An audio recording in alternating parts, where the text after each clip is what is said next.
Olá pessoal, tudo bem? A nossa conversa agora vai girar em torno das estratégias de convencimento em função do público-alvo. E para você entender um pouco o objetivo dessa nossa aula, acho que a primeira palavra que vale a pena comentar com mais cuidado é justamente essa ideia aqui do convencimento. A gente vai, na verdade, discutir isso. Quais são as estratégias que eu tenho para convencer alguém de alguma coisa? Para persuadir alguém de alguma coisa. Bom, esses dois termos, embora alguns teóricos façam distinções a respeito deles, tal, a gente vai considerar como sinônimos. E convencer e persuadir é fazer crer. Ou é fazer fazer. Quer dizer, é levar o outro a crer no que a gente quer, é fazer o outro fazer o que a gente quer.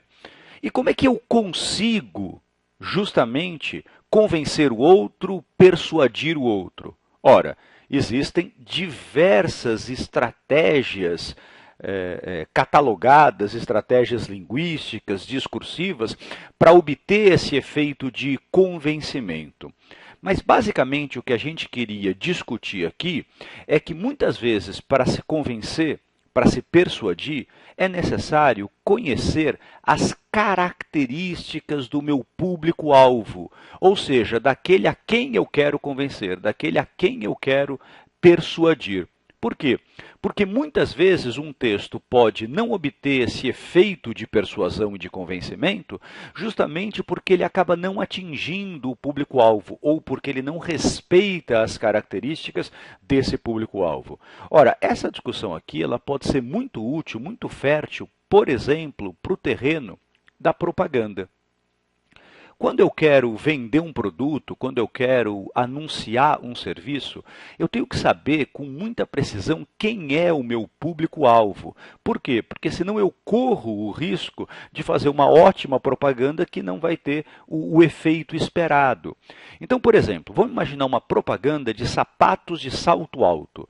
Ora, na nossa sociedade, basicamente quem vai usar isso são mulheres.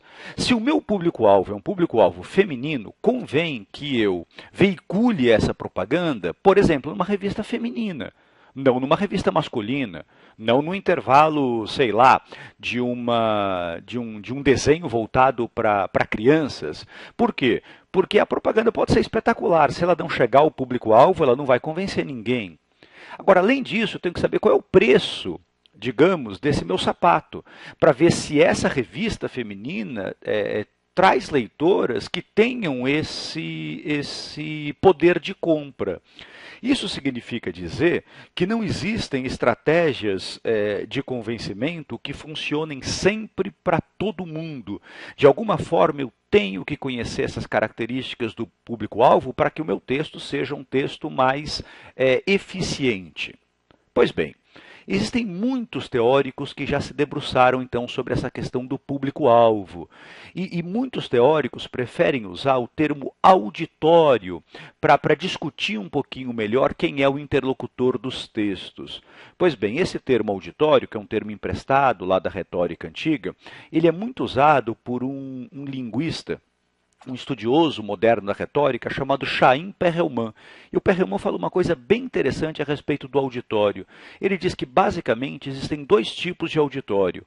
O auditório universal e, atenção, o auditório particular. O que seria o auditório universal? O auditório universal, na verdade, ele é uma abstração. Ele é um conceito. Vamos imaginar aquele tipo de texto em que você não sabe exatamente quem é o público-alvo. A gente não sabe quem é o nosso auditório. Por exemplo, a redação do Enem. Quando você escreve uma redação do Enem, ou uma redação de qualquer concurso, de qualquer exame vestibular, a pergunta é: quem é o meu interlocutor? Quem é o meu auditório? Quem é o meu público-alvo? Há quem diga: é o professor, é o examinador. Não é. Porque se fosse, você deveria conhecer essa pessoa, quais os seus valores para conseguir convencê-la de alguma coisa. E nenhum examinador vai corrigir os textos com base dos seus próprios valores. Na verdade, esse tipo de texto é voltado para esse auditório universal, que é uma média dos valores da sociedade. Ele trabalha basicamente com aquilo que é consensual. Então, se alguém, numa redação de um concurso público, como é o Enem, como é um vestibular, demonstra racismo, por exemplo, que é uma postura inaceitável na nossa sociedade, o que vai acontecer? Ele ofende os valores do auditório universal. Muitas vezes essa redação pode inclusive ser anulada.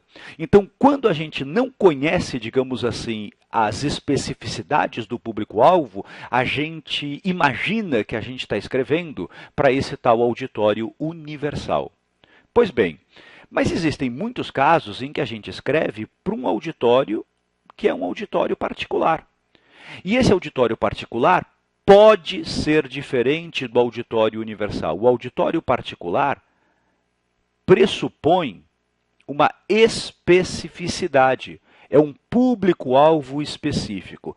E como eu conheço melhor quais são as características desse público-alvo específico, fica mais fácil convencer alguém quando esse alguém forma esse auditório particular. Querem ver um exemplo do universo de vocês? Essa palavra manipulação é uma palavra complicada, não é? Porque muitas vezes ela tem uma conotação negativa.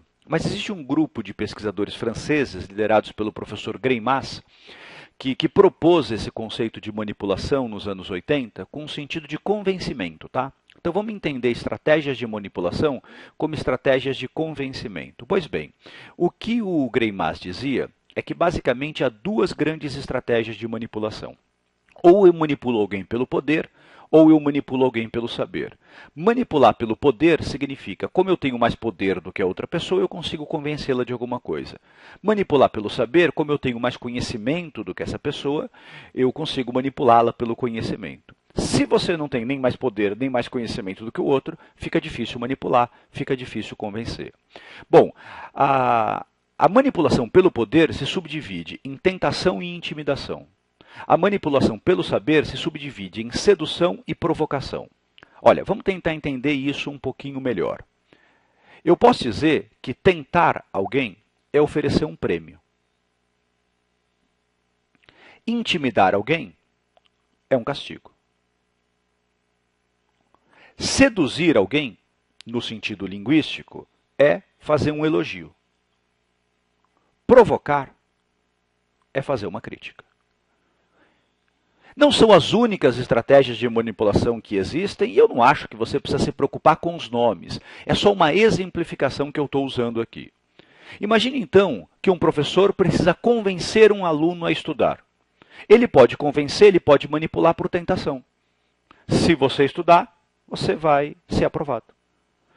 É a expectativa do prêmio que faz com que o sujeito estude.